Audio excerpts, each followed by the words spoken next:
Le domaine de la prothèse est varié avec effectivement les différents types de prothèses fixées, amovibles et aussi l'occlusodontie. Donc il y a plusieurs planètes dans ce système prothèse. On a à la fois des séances qui vont être un petit peu sur les fondamentaux et puis d'autres où l'on va partir sur des éléments nouveaux, sur différentes notions qui ont été aujourd'hui publiées dans le monde scientifique, qui sera vraiment un bon apport pour les confrères.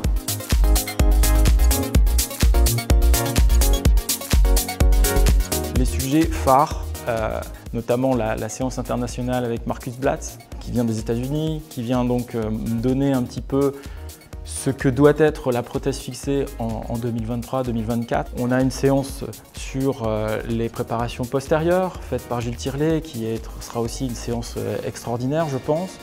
Des séances plus exotiques, j'allais dire, multiples, avec notamment une séance autour de l'occlusodontie, mais vue par un orthodontiste, un kinésithérapeute, un rhumatologue, un chirurgien dentiste. Et puis enfin, une démonstration TV. En direct, on va traiter donc 2 patients, 2 cas. C'est un acte assez particulier, démontage et ensuite retraitement de la dent ôtée de son ancienne restauration.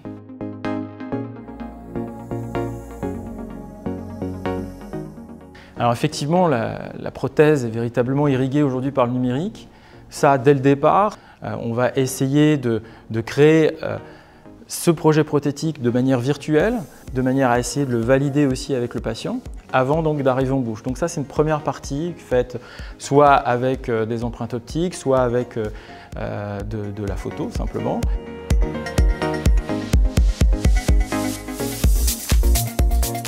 On a la chance d'avoir une discipline qui évolue et elle évolue dans le sens du bien-être de nos patients. On va avoir des restaurations mini-invasives, donc on va moins détériorer les dents de telle manière à ce que celles-ci restent le plus longtemps sur arcade. Dans le salon du congrès, on voit énormément de firmes qui proposent des caméras. Maintenant, comment fait-on ce choix?